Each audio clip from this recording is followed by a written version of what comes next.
Hello friends, welcome to our YouTube channel learn with NH.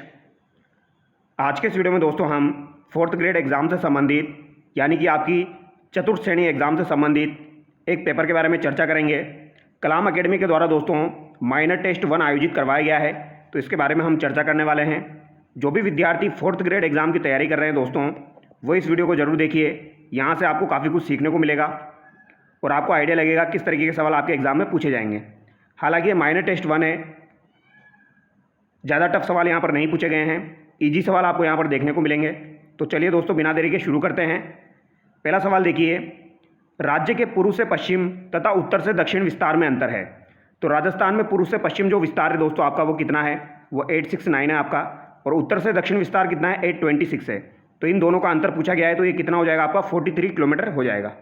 अगला सवाल देखिए, राजस्थान के कौन से जिले का भौगोलिक, सांस्कृतिक तथा राजनीतिक वातावरण उत्तर प्रदेश तथा मध्य प्रदेश से मिलता जुलता है? तो उत्तर प्रदेश और मध्य प्रदेश से मिलता जुलता आपका वातावरण किसका हो जाएगा दोस्तों? ये आपसे पूछा गया है, तो ये किसका हो जाएगा? धौलपुर का हो जाएगा। ऑप्शन 3 यहाँ पर आपका करेक्ट होगा। अगला सवाल देखिए, राजस्थान में रेड क्लिफ लाइन का प्रारंभिक व अंतिम बिंदु क्रमशः है। तो रेड क्लिफ रेखा जो है दोस्तों, इसका निर्धारण आपका 1947 में किया गया था, ठीक है। और इसका प्रारंभिक बिंदु और अंतिम बिंदु यहाँ पर आपसे पूछा गया है। तो प्रारंभिक बिंदु हिंदूमल कोट सी गंगानगर हो जाएगा, और आपका अंतिम बिंदु जो है वो बाकासर गांव बाड़मेर हो जाएगा। ऑप्शन 1 यहाँ पर आपका बिल्कुल सही हो जाएगा। अगला सवाल देखिए, राजस्थान की आकृति है। तो राजस्थान की आकृति आपकी कैसी हो जाएगी? तो विषम कोणीय चतुर्भुज के समान आपकी राजस्थान की आकृति हो जाएगी। अगला सवाल देखिए, राजस्थान की स्थिति के संदर्भ में सत्य कथन का चयन करना है। तो सत्य कथन आपको बताना है दोस्तों स्थिति के संबंध में। तो यहाँ पर आपका राइट आंसर क्या हो जाएगा दोस्तों? 23 डिग्री 3 मिनट नॉर्थ से लेके 30 डिग्री 12 मिनट नॉर्थ जो है ये आपका अक्षांशीय विस्तार है, और 69 डिग्री 30 मिनट ईस्ट से लेके 78 डिग्री 17 मिनट जो आपका ईस्ट है दोस्तों, ये आपका दोस्तों देशांतरी विस्तार हो जाएगा। ऑप्शन 4 यहाँ पर आपका करेक्ट हो जाएगा। जल्दीबाजी में इस बच्चे ने गलत कर दिया दोस्तों, ठीक है। तो कभी कभार ऐसे सवाल भी आपके गलत हो जाते हैं, तो आप याद रखिएगा। अगला सवाल देखिए, भारत के संदर्भ में राजस्थान की स्थिति है। तो भारत के संदर्भ में अगर राजस्थान की स्थिति की बात की जाए तो ये आपकी कैसी हो जाएगी दोस्तों? तो उत्तर पश्चिम दिशा में हो जाएगी, क्योंकि यहाँ पर भारत के रेस्पेक्ट में पूछा गया है दोस्तों, ठीक है। अगर भारत के रेस्पेक्ट में देखा जाए तो राजस्थान की स्थिति कैसी हो जाएगी? उत्तर पश्चिम हो जाएगी। लेकिन अगर आपकी विश्व के हिसाब से देखी जाए दोस्तों, तो उत्तर पूर्व जो है वो आपका सही होगा। तो सवाल किस तरीके से पूछा गया है वो भी आपको ध्यान रखना है। अगला सवाल देखिए, राजस्थान का क्षेत्रफल देश के कुल भौगोलिक क्षेत्र का है। तो राजस्थान का क्षेत्रफल आपके देश के कुल भौगोलिक क्षेत्रफल का कितना हो जाएगा दोस्तों? तो लगभग 1/10 हो जाएगा, ठीक है। 10.41% आपका होता है, तो लगभग 1/10 हो जाएगा। राजस्थान की अंतर्राज्यीय सीमा की कुल लंबाई है। तो राजस्थान की अंतर्राज्यीय सीमा जो है दोस्तों, इसकी कुल लंबाई कितनी हो जाएगी? 4850 किलोमीटर हो जाएगी। और रेड क्लिफ रेखा जो है उसकी लंबाई आपकी 1070 किलोमीटर हो जाएगी। इन दोनों को अगर जोड़ दिया जाए तो टोटल लंबाई आपकी 5920 किलोमीटर हो जाएगी। यहाँ पर आपका राइट आंसर ऑप्शन 1 हो जाएगा। अगला सवाल देखिए, निम्न में से राजस्थान का कौन सा जिला गुजरात तथा मध्य प्रदेश से संयुक्त सीमा साझा करता है? तो गुजरात के साथ भी और मध्य प्रदेश के साथ भी संयुक्त सीमा साझा करता है, तो ये आपका कौन सा हो जाएगा? बांसवाड़ा हो जाएगा। अगला सवाल देखिए, निम्नलिखित में से विश्व के किस देश का क्षेत्रफल राजस्थान के लगभग बराबर है? तो राजस्थान के बराबर किस देश का क्षेत्रफल हो जाएगा? Germany, Israel, Sri Lanka, England. तो जर्मनी यहाँ पर आपका बिल्कुल सही हो जाएगा। ऑप्शन 1 यहाँ पर आपका करेक्ट होगा। इजराइल का तो दोस्तों आपका राजस्थान जो है वो 17 गुना हो जाएगा, ठीक है। 21 जून को सूर्य कर्क रेखा पर सीधा चमकता है। उस दिन सूर्य की किरणों को सर्वाधिक तिरछापन राजस्थान के किस जिले में देखा जा सकता है? तो 21 जून को दोस्तों अभी आपका निकला है कल ही, तो 21 जून को सूर्य कर्क रेखा पर सीधा चमकता है, तो ये बात बिल्कुल सही है। और उस दिन सूर्य की किरणों का सर्वाधिक तिरछापन राजस्थान के किस जिले में देखा जा सकता है? तो तिरछापन की बात की जाए तो ये श्री गंगानगर में देखा जाएगा। और सीधे की बात की जाए तो बांस आपका सीधा होता है, तो सीधी किरणें आपकी कहाँ पर पड़ती है? बांसवाड़ा में पड़ती है। 21 जून जो होता है दोस्तों, ये आपका सबसे लंबा दिन होता है, ये भी आप याद रखिएगा। अगला सवाल देखिए, निम्नलिखित में से असंगत युग्म की पहचान कीजिए। तो असंगत युग्म की पहचान करनी है दोस्तों, तो हमारा यहाँ पर कठोर चट्टानी मरुस्थल दिया गया है, तो ये बिल्कुल सही बात हो जाएगी। यहाँ पर आपको असंगत चूज करना है। इंसेलबर्ग आपका अवशिष्ट पहाड़ियाँ दी गई है दोस्तों, तो ये भी आपकी बिल्कुल सही हो जाएगी। इंसेलबर्ग जो होती है ये अवशिष्ट पहाड़ी आपकी होती है। रेग जो है ये आपका रेतीला मरुस्थल दिया गया है, ये गलत हो जाएगा। ऑप्शन 3 यहाँ पर आपका गलत है, ठीक है। और ढांड जो है ये काफ़ी बार एग्जाम में पूछी जाती है। अस्थायी लवणीय झीलें जो होती है उन्हें ढांड कहा जाता है, तो यहाँ पर ऑप्शन 3 आपका करेक्ट होगा। अगला सवाल देखिए, पश्चिमी राजस्थान में छोटी छोटी झाड़ियों एवं घास के झुंड के आसपास बनने वाले बालू का स्तूप कहलाते हैं। तो ये सवाल थोड़े दिन पहले मैंने आपको करवाया था। यहाँ पर आपका राइट आंसर क्या हो जाएगा, नेप का हो जाएगा। तो आपकी जो छोटी मोटी झाड़ियाँ होती है, घास के जो झुंड होते हैं और उनके आसपास जो बालू का स्तूप बनते हैं, उन्हें क्या कहा जाता है दोस्तों, उन्हें नेप का कहा जाता है। और ये आप याद रखिएगा, अच्छा सवाल है। आगे देखिए, राजस्थान में अर्धशुष्क बांगर प्रदेश स्थित है। तो अर्धशुष्क बांगर प्रदेश की अगर बात की जाए तो ये आपका स्थित है दोस्तों 25 से 50 सेंटीमीटर वर्षा रेखा के मध्य। तो 25 से 50 सेंटीमीटर वर्षा रेखा के मध्य आपका अर्धशुष्क बांगर प्रदेश स्थित है। अगला सवाल देखिए, गोडवाड़ प्रदेश विस्तृत है। तो गोडवाड़ प्रदेश जो है दोस्तों, ये आपका किन किन जिलों में विस्तृत है, ये आपसे पूछा गया है। तो गोडवाड़ प्रदेश आपके बाड़मेर, जालोर और सिरोही क्षेत्र को कहा जाता है। तो ऑप्शन 4 यहाँ पर आपका करेक्ट हो जाएगा। ठीक है, तो बाड़मेर, जालोर और सिरोही यहाँ पर बिल्कुल करेक्ट होगा। उदयपुर नहीं आएगा इसमें, राजसमंद भी नहीं आएगा, तो ये यहाँ पर कैंसिल हो गया। तो बाड़मेर, जालोर, सिरोही यहाँ पर आपका करेक्ट होगा। कभी कभार आप सवालों को दोस्तों एलिमिनेट करके भी कर सकते हो। बाप बोल्डर्स युग जो है ये किससे संबंधित है, तो कार्बोनिफेरस युग से संबंधित हो जाएंगे आपके बाप बोल्डर्स। ठीक है, बाप आपके कहाँ पर पाए जाते हैं दोस्तों, बाप रन जो है ये आपके जोधपुर में पाए जाते हैं। ठीक है, पणिहारा कहाँ पर पाए जाते हैं दोस्तों, पणिहारा या पड़िहारा जिन्हें कहा जाता है, तो आप कमेंट करके बताना। उदयपुर जिले में पहाड़ियों से गिरा हुआ तस्तिरुनुमा भाग कहलाता है। तो पहाड़ियों से गिरा हुआ उदयपुर का जो तस्तिरुनुमा भाग है ये आपका क्या कहलाता है दोस्तों, तो ये आपका गिरवा कहलाता है। अगला सवाल देखिए, निम्नलिखित पर्वत चोटियों का ऊंचाई के अनुसार अवरोही क्रम आपको बताना है। तो अवरोही क्रम आपको बताना है, यानी कि बड़े से छोटे की ओर आपको चलना है दोस्तों। तो यहाँ पर एक ट्रिक आपको याद रखनी होती है, उससे आपका काम हो जाता है। तो गुरु से दिल से जरा आस, तो यहाँ पर आपका दोस्तों ऑप्शन 2 बिल्कुल करेक्ट हो जाएगा। शेर जो है ये आपके दूसरे नंबर की चोटी हो जाएगी सबसे ऊंची, फिर उसके बाद आपकी देलवाड़ा आती है, फिर जरगा है, ये आपकी अचलगढ़ हो जाएगी। अगला सवाल देखिए, अरावली पर्वतमाला के संदर्भ में असत्य कथन की आपको पहचान करनी है। तो अरावली पर्वतमाला जो है इसके संबंध में असत्य कथन की आपको पहचान करनी है। यह वर्तमान में अवशिष्ट पर्वत के रूप में विद्यमान है, तो ये बात तो बिल्कुल सही हो जाएगी। यह मरुस्थल के पूर्वी विस्तार को रोकती है, तो ये बात भी सही है। ये जो पूर्वी विस्तार होता है मरुस्थल का, उसको रोकती है। इसका निर्माण टर्सरी युग में हुआ है, तो ये बात गलत हो जाएगी दोस्तों, टर्सरी युग में इसका निर्माण नहीं हुआ है।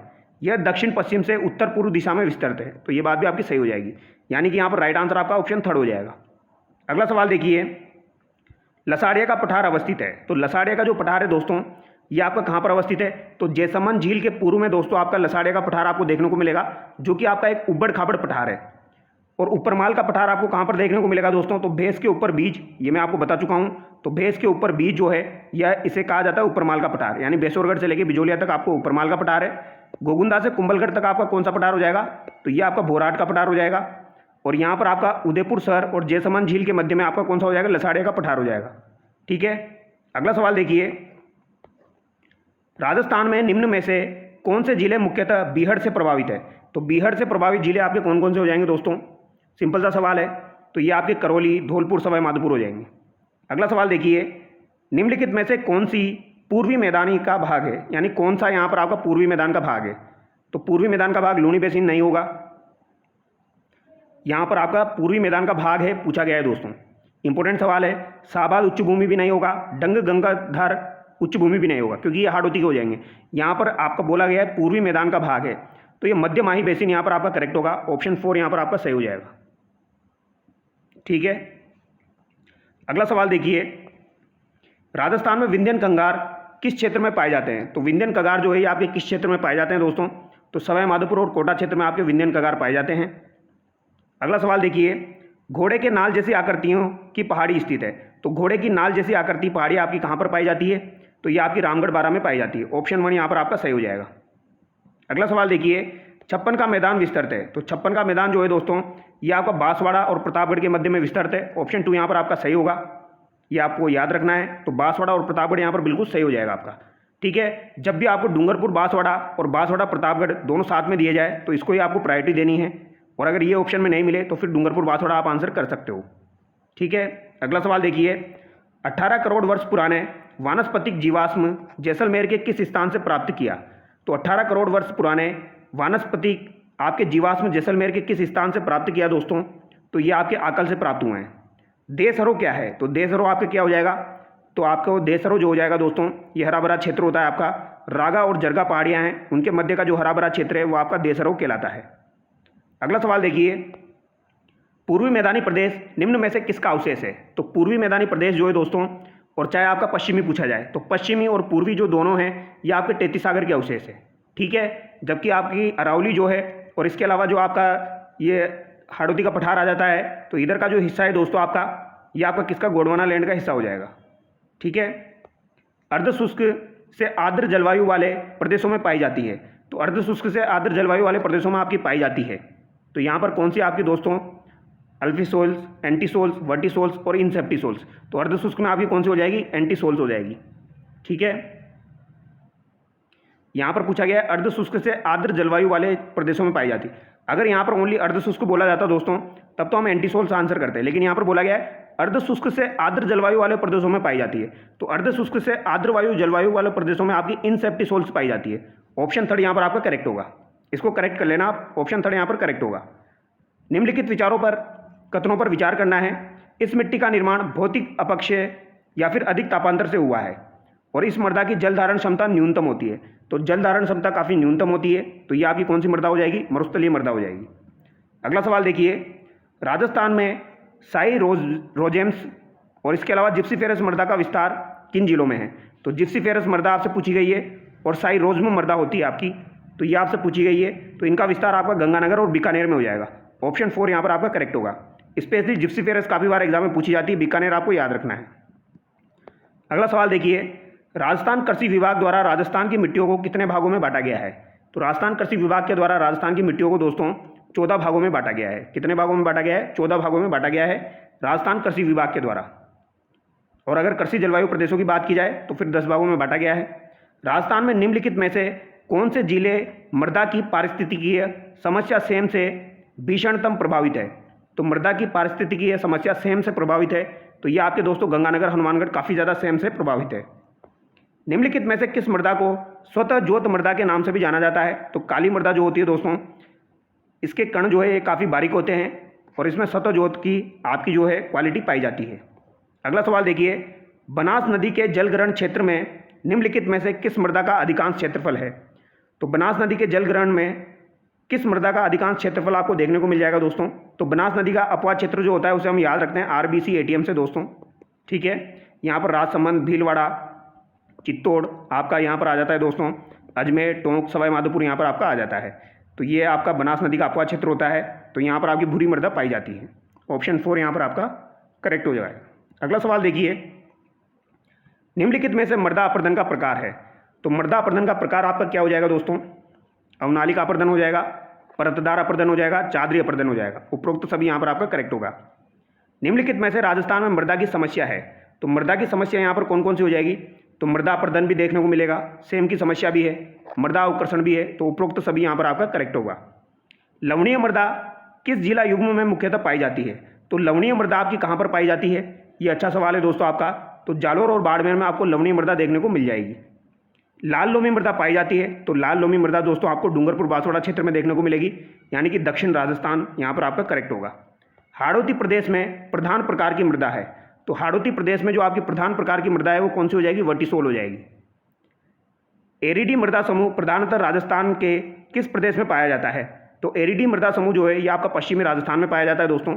ऑप्शन 2 यहाँ पर आपका करेक्ट होगा, ठीक है।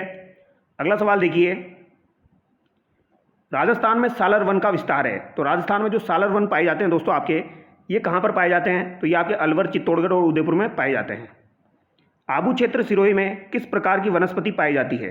तो आबू क्षेत्र जो आपका सिरोही है दोस्तों, यहाँ पर आपकी किस प्रकार की वनस्पति पाई जाती है, महत्वपूर्ण सवाल है। तो यहाँ पर आपकी उपोष्ण पर्वतीय वन यहाँ पर पाए जाते हैं, ठीक है। कैसे वन पाए जाते हैं, उपोष्ण पर्वतीय वन आपको आबू क्षेत्र सिरोही में देखने को मिलते हैं। अगला सवाल देखिए, भारत वन स्थिति रिपोर्ट 2023 के अनुसार राजस्थान में वनावरण है। तो भारत स्थिति वन रिपोर्ट जो है आपकी, इसके अनुसार वनावरण कितना है यहाँ से पूछा गया है। तो ये आपका 16,548 वर्ग किलोमीटर हो जाएगा, 16,548 वर्ग किलोमीटर। वन विभाग राजस्थान के प्रशासनिक प्रतिवेदन 2023 के अनुसार निम्नलिखित में से किस जिले में रक्षित वन का क्षेत्रफल सर्वाधिक है। तो रक्षित वन जो है दोस्तों, इनका क्षेत्रफल आपका सर्वाधिक कौन से जिले में हो जाएगा, 12, अलवर, प्रतापगढ़, उदयपुर। तो ये आपका 12 हो जाएगा, ठीक है। रक्षित का मतलब क्या होता है, यहाँ पर आप चेक करके देख लेना एक बार, इंग्लिश में पढ़ लेना। प्रोटेक्टेड फॉरेस्ट की बात यहाँ पर की जा रही है, ठीक है। तो यहाँ पर आपका राइट आंसर क्या हो जाएगा दोस्तों, 12 हो जाएगा। अगला सवाल देखिए, शुद्ध व अर्धशुष्क शुष्क व अर्धशुष्क क्षेत्रों में वन्य एवं वन्य जीवों के विकास हेतु शुष्क वन अनुसंधान संस्थान आफ्री की स्थापना कहाँ की गई? तो आफ्री की स्थापना आपकी जोधपुर में की गई है। अगला सवाल देखिए, राजस्थान में उपोष्ण कटिबंधीय वन के संदर्भ में असत्य कथन की पहचान कीजिए। तो उपोष्ण कटिबंधीय वन के संदर्भ में असत्य कथन की आपको पहचान करनी है। ये वन राज्य के दक्षिण पूर्वी भागों में बहुतायत में पाए जाते हैं। तो ये बात आपकी गलत हो जाएगी दोस्तों। ये वन 150 सेंटीमीटर या इससे अधिक वर्षा वाले क्षेत्रों में पाए जाते हैं। तो ये बात बिल्कुल सही है आपकी, ये बात सही हो जाएगी। इन वनों में वर्षों की सघनता से हरियाली वर्ष पर्यंत रहती है, तो हमेशा यहाँ पर हरियाली रहती है। इन वनों का विस्तार राज्य के कुल वन क्षेत्र के आधे प्रतिशत से भी कम भाग में है। तो ये बात भी लगभग आपकी सही हो जाएगी। तो यहाँ पर आपका ऑप्शन 1 जो है वो करेक्ट होगा दोस्तों। ठीक है, दक्षिणी पूर्वी भागों में ये बहुतायत में नहीं पाए जाते हैं। ठीक है, अगर यहाँ पर दक्षिण पश्चिम बोलता तो फिर भी सही हो सकता था, लेकिन दक्षिण पूर्वी तो यहाँ पर बिल्कुल सही नहीं है। अगला सवाल देखिए, राज्य वृक्ष खेजड़ी को किस उपनाम से जाना जाता है? तो खेजड़ी को किस उपनाम से जाना जाता है? मरुस्थल का कल्पवृक्ष इसे कहा जाता है। अगला सवाल देखिए, राजस्थान वनीकरण एवं जैव विविधता संरक्षण कार्यक्रम किस देश के सहयोग से संचालित है? तो राजस्थान वनीकरण और जैव विविधता संरक्षण कार्यक्रम किस देश के सहयोग से संचालित है ये आपका? तो ये आपका दोस्तों जापान के सहयोग से संचालित है। ठीक है, इसे अगर आप इंग्लिश में देखोगे दोस्तों तो आपको दिख जाएगा यहाँ पर Rajasthan afforestation and biodiversity conservation programme जो है ये जापान के सहयोग से चल रहा है। अगला सवाल देखिए, एक प्रकार की सुगंधित घास है जिससे तेल निकाला जाता है तथा टाटियाँ बनाई जाती है। तो ये कौन सी घास हो जाएगी आपकी? खस घास हो जाएगी। खस घास का प्रयोग दोस्तों आपका पर्दे बनाने में भी किया जाता है। तो ये सुगंधित घास है, ये आप याद रखोगे।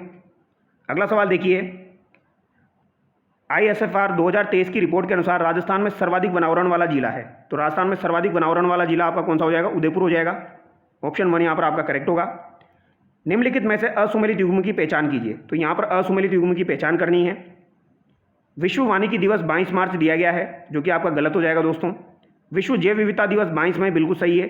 खेजड़ली दिवस 12 सितंबर बिल्कुल सही हो जाएगा आपका खेजड़ली दिवस। विश्व पर्यावरण दिवस 5 जून भी बिल्कुल सही हो जाएगा। तो 12 सितंबर को आपका खेजड़ली दिवस मनाया जाता है, पर्यावरण 5 जून को हो जाएगा। विश्व जैव विविधता दिवस आपका 22 मई को मनाया जाता है। विश्व वानिकी दिवस 22 मार्च नहीं है दोस्तों। अगला सवाल देखिए, भारत वन स्थिति रिपोर्ट 2023 के अनुसार राजस्थान में सर्वाधिक वन क्षेत्र वाला जिला है। तो सर्वाधिक वन क्षेत्र वाला जिला आपका कौन सा हो जाएगा? ये आपका उदयपुर हो जाएगा। राजस्थान वन नीति 2023 कब जारी की गई थी? तो राजस्थान वन नीति 2023 आपकी कब जारी की गई थी? ये आपका महत्वपूर्ण सवाल है दोस्तों। ये आपकी 5 जून को जारी की गई थी। अगला सवाल देखिए, बाघों का जच्चाघर के रूप में प्रसिद्ध वन्यजीव अभ्यारण्य है। तो बाघों का जच्चाघर के रूप में प्रसिद्ध वन्यजीव अभ्यारण्य आपका कौन सा हो जाएगा? तो रामगढ़ विषधारी वन्यजीव अभ्यारण्य हो जाएगा। तो बाघों का जच्चाघर इसे कहा जाता है। ओरण क्या है दोस्तों? तो ओरण आपका क्या हो जाएगा? तो ये आपके वन्य जीवों के प्राकृतिक आवास हो जाएंगे दोस्तों। पवित्र भूमि होती है आपकी, तो वन्य जीवों के प्राकृतिक आवास जो होते हैं इन्हें ओरण कहा जाता है। अगला सवाल देखिए, राजस्थान की नवसर्जित रामसर साइट मैनार एवं खींचन क्रमशः है। तो मैनार आपकी उदयपुर में हो जाएगी, खींचन आपकी जोधपुर में हो जाएगी।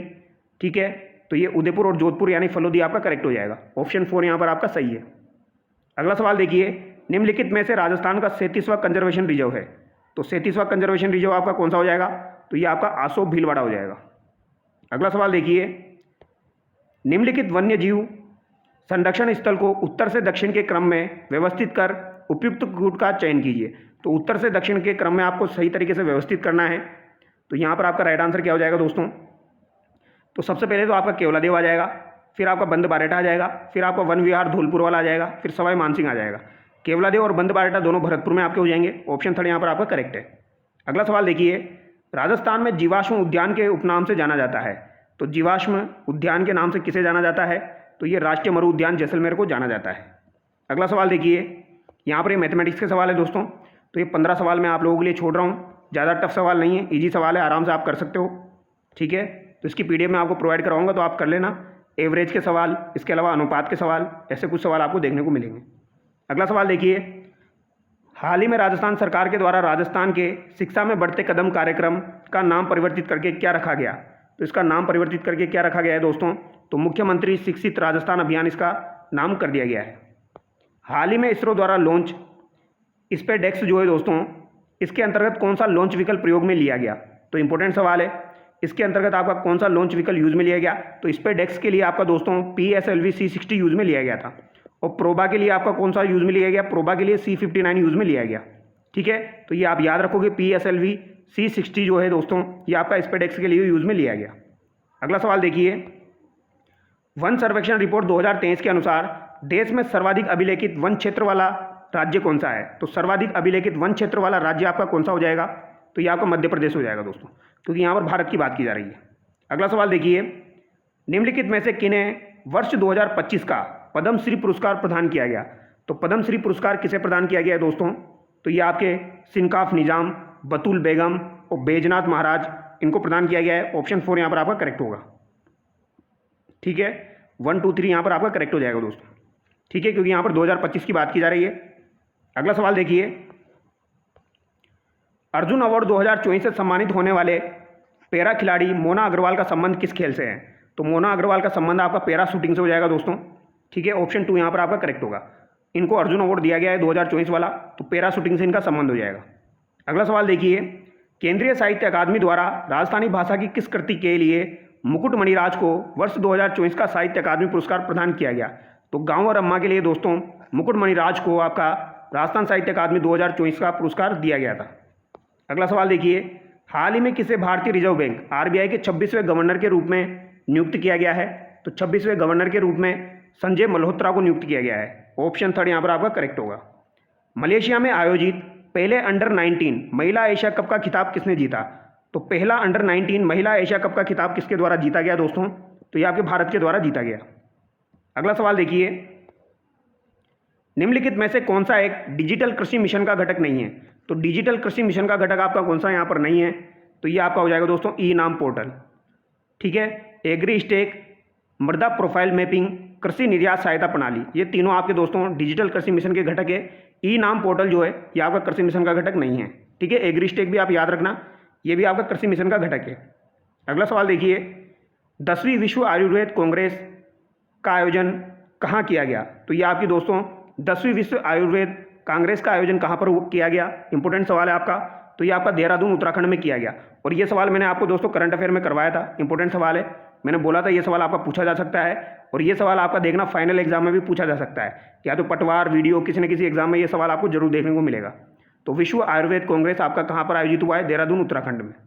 अगला सवाल देखिए, अब यहाँ पर ये हिंदी के सवाल है दोस्तों आपके, इनमें से किस शब्द में नी उपसर्ग नहीं है? तो यहाँ पर नी उपसर्ग आपका किस में नहीं है ये आपको बताना है। तो बताइए दोस्तों, यहाँ पर आपका निवास में नी उपसर्ग है, निषेध में भी आपका नी उपसर्ग है, और नी प्लस ऊन में भी आपका नी उपसर्ग है। लेकिन निष्काम जो है दोस्तों यहाँ पर आपका नी उपसर्ग नहीं है। तो यहाँ पर आपका दोस्तों निस उपसर्ग है। तो यहाँ पर ऑप्शन 2 आपका गलत हो जाएगा। अगला सवाल देखिए, निम्नलिखित में से किस शब्द में उपसर्ग नहीं है? तो यहाँ पर किस शब्द में आपका उपसर्ग नहीं है? आमोद, आमरण, आज्ञात या फिर आसन। तो किस शब्द में आपका उपसर्ग यहाँ पर नहीं है, ये आपसे पूछा गया है। तो यहाँ पर आसन जो है दोस्तों, इसमें आपको उपसर्ग देखने को नहीं मिलेगा। ऑप्शन 3 यहाँ पर आपका करेक्ट होगा। आमोद में उपसर्ग है आपका, आमरण में भी है और आज्ञात में भी है। निम्नलिखित में से किस शब्द में एक से अधिक उपसर्ग है? तो एक से अधिक उपसर्ग आपको किस में देखने को मिलेंगे? तो यहाँ पर तो अनु प्लस इक्षण हो जाएगा, ये तो वैसे गलत हो गया। यहाँ पर आपका राइट आंसर समावेश हो जाएगा दोस्तों। ठीक है, इसमें आपको एक से अधिक उपसर्ग देखने को मिलेंगे समावेश के अंदर। ठीक है, अगला सवाल देखिए, किस शब्द में प्र उपसर्ग प्रयुक्त नहीं हुआ है? तो प्र उपसर्ग जो है ये आपका किस में प्रयुक्त नहीं हुआ है? तो बताइए इसका राइट आंसर क्या होगा दोस्तों? प्रार्थी, प्रोज्वल, प्रहार या प्रतीत। तो प्र किस में प्रयुक्त नहीं हुआ है? तो ये प्रतीत में आपका प्रयुक्त नहीं हुआ है दोस्तों।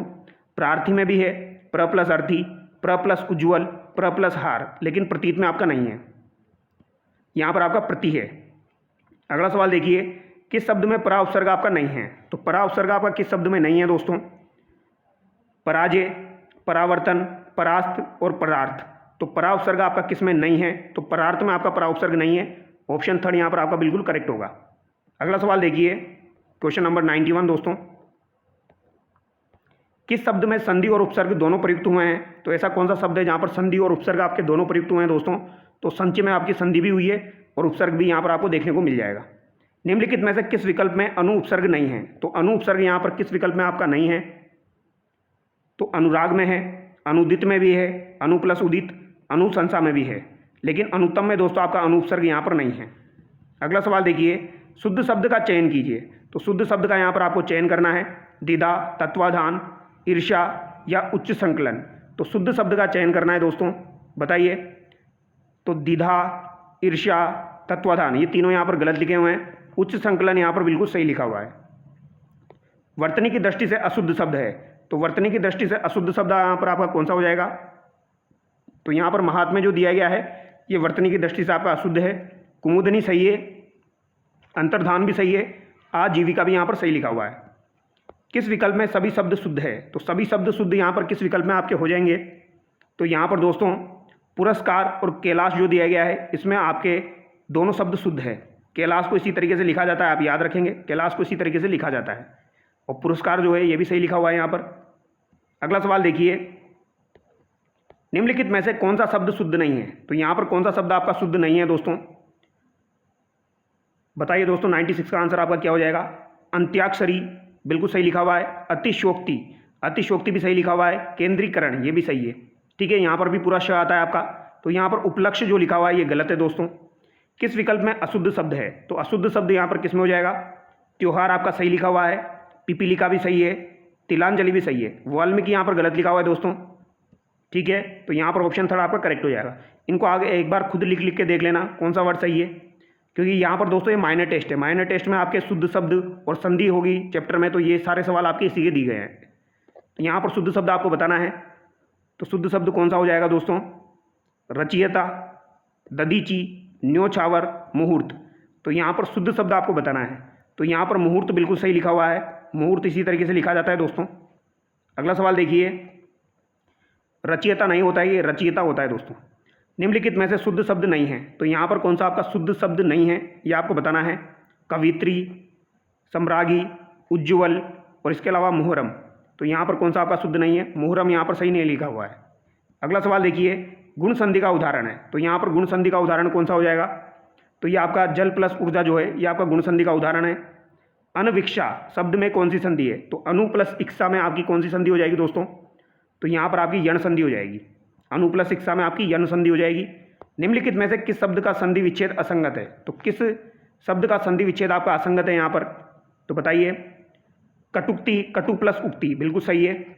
स्व प्लस इच्छा, स्वेच्छा ये भी आपका सही है। गुरु प्लस उपदेश जो है ये आपका गलत लिखा हुआ है, गुरुपदेश ये आपका गलत लिखा हुआ है दोस्तों। ऑप्शन 3 यहाँ पर आपका गलत हो जाएगा, क्योंकि यहाँ पर आपका पूरा ऊ नहीं आता है, छोटा वाला ऊ आता है, तो इसको इस तरीके से लिखा जाता है, ठीक है।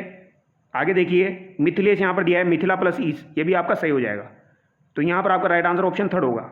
अगला सवाल देखिए, किस शब्द का संधि विच्छेद सही है? तो किस शब्द का आपका संधि विच्छेद यहाँ पर सही हो जाएगा? तो बताइए इसका राइट आंसर क्या होगा दोस्तों?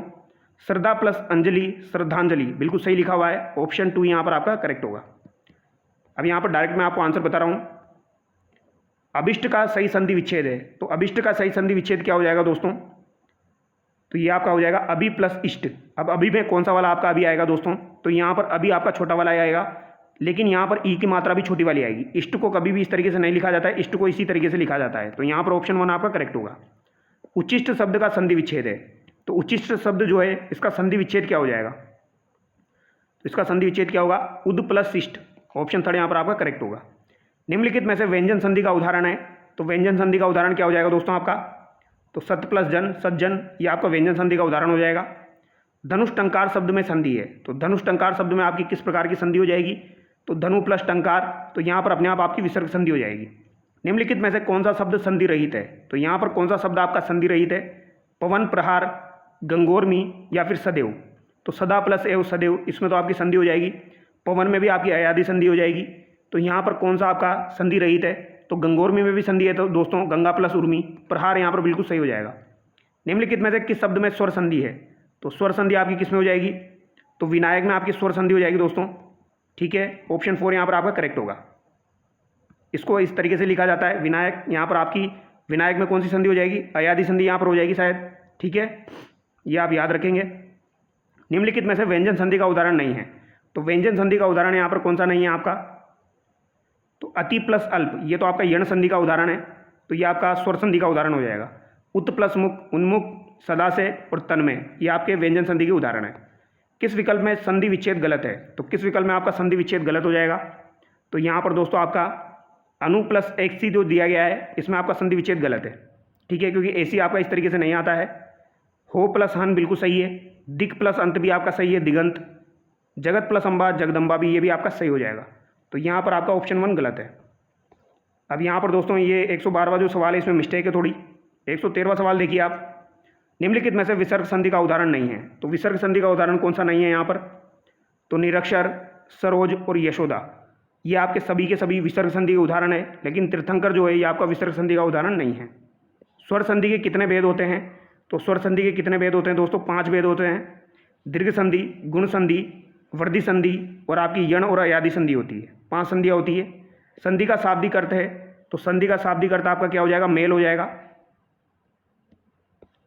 पत्र जिस व्यक्ति को लिखा जाता है उसे क्या कहते हैं? तो जिस व्यक्ति को पत्र लिखा जा रहा है उसे क्या कहा जाएगा? तो उसे प्रेषित कहा जाएगा। क्या कहा जाएगा? उसे प्रेषित कहा जाएगा। कार्यालयीय पत्रों की भाषा होती है, तो कार्यालयीय पत्र जो होते हैं इनकी भाषा किस प्रकार की होती है? तो बोलचाल की भाषा तो नहीं होती है, काव्यात्मक भाषा, सरल भाषा या औपचारिक भाषा। तो कैसी भाषा होती है दोस्तों? सरल भाषा आपकी होती है कार्यालयीय पत्रों की। अगला सवाल देखिए, राजस्थान में एक सड़क मार्ग को चौड़ा कर 4 लेन का बनाने के लिए जनहित में भूमि अवाप्ति हेतु अधिसूचना किसकी ओर से जारी की जाएगी? तो ये किसकी ओर से जारी की जाएगी दोस्तों? तो ये राज्यपाल की ओर से जारी की जाएगी। जब कोई सूचना, निर्देश, सुझाव, निर्णय इत्यादि राजपत्र में प्रकाशित किए जाते हैं तो उसे किस नाम से जाना जाता है? तो सूचना, निर्देश, सुझाव, निर्णय इत्यादि जब राजपत्र में प्रकाशित किए जाते हैं तो उसे किस नाम से जाना जाता है? तो इसे अधिसूचना के नाम से जाना जाता है। अगला सवाल देखिए, कार्यालयीय आदेश से संबंधित असंगत विकल्प है। तो यहाँ पर असंगत विकल्प आपको बताना है। इसकी भाषा शैली औपचारिक और निर्देशात्मक होती है। कार्यालयीय आदेश से संबंधित असंगत आपको बताना है। नाम कोष्टक में लिखा जाता है तथा नीचे पदनाम लिखा जाता है। इसमें अनौपचारिक शब्दावली मैं, तुम, आप इत्यादि शब्दों का प्रयोग किया जाता है। तो ये बात गलत हो जाएगी, ये कार्यालयीय आदेश में आपका नहीं किया जाता है। सामान्यतः मूल पत्र के क्रमांक नहीं लगाया जाता है, तो ये बात भी आपकी सही हो जाएगी। तो यहाँ पर जो भी इंपॉर्टेंट सवाल थे वो हमने डिस्कस करने की कोशिश की है दोस्तों। तो चलिए दोस्तों, इसके अलावा नेक्स्ट वीडियो मिलते हैं, उसमें मैं आपको डिटेल से सारी चीज़ें समझाऊंगा।